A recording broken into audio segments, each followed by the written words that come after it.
All right, hi there. My name is Pam Butterfield, and I am going to run you through how do you set up your workstation. Depending on, some of you guys might have a keyboard tray, some of you guys might not, but I'm just gonna basically go through the basics.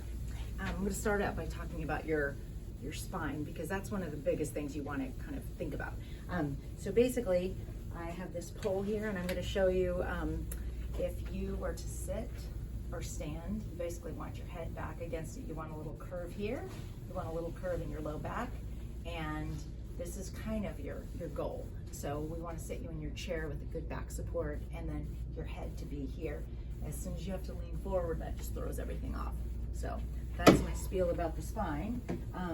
And so I'm going to kind of just go through the ABCs of setting up your desk. So A is just area, so kind of make sure you have everything nearby, make sure things are cleared off. B is more important, it's your body, your back, and also your base. So let's go through that. I'm just gonna sit down in a chair.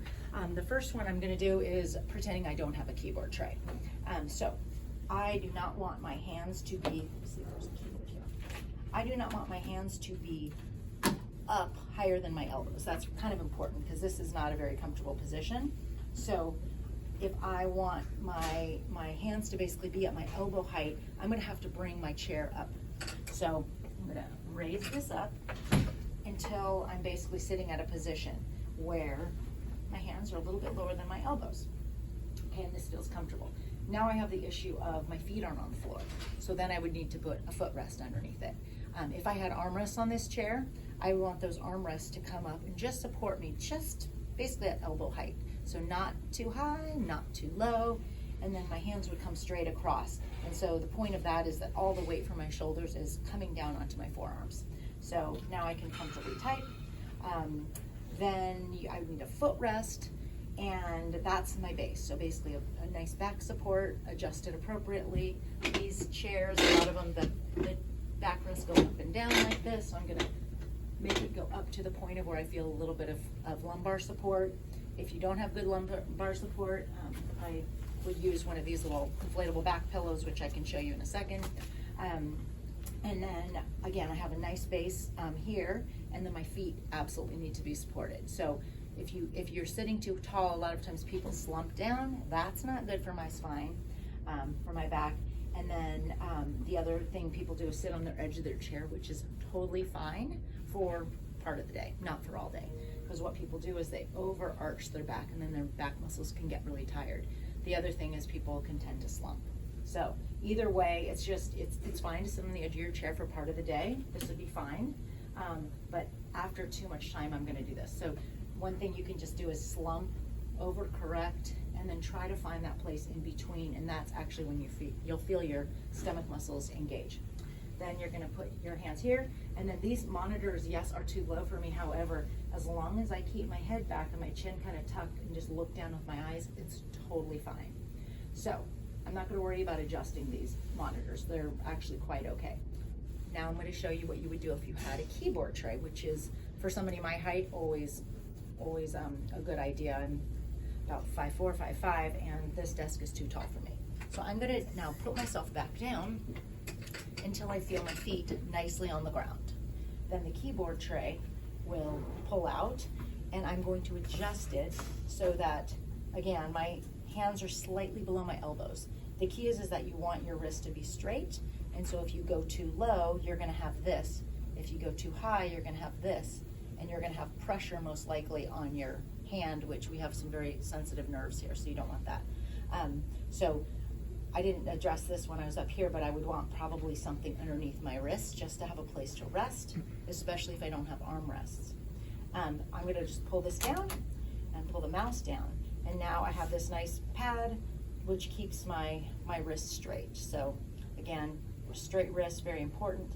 Now that I've moved myself away from the desk, it is possible that the monitors now are too far away. So what I can just do, they're a nice height, but a lot of the neck problems and upper back problems and even low back problems happen because the monitors are too far away and people end up leaning in and they don't even realize it. So that obviously is causing some neck tension. It puts my body in front of my hips, which is gonna cause low back strain. So this is the goal, is that you're sitting in a nice comfortable position with your ear over your shoulder, over your hip. Your hands are here, and that if I'm working on something that is tending to draw me in, I want to lean forward and bring these monitors forward because I want to get away from it. And about an arm's distance away tends to be about a good.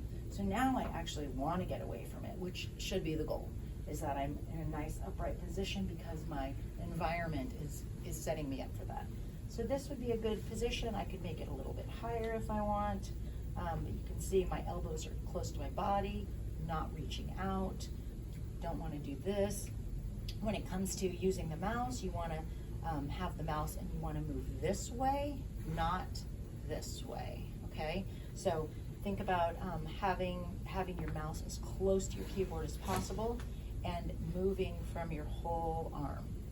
And then with this, you just want to just type, and if you can, try not to use the 10 key too much because a lot of times that overuses the hand, but that's, I'm not going to get into all that. But technique is very important for how you use your mouse and your keyboard and how far away you have your monitors.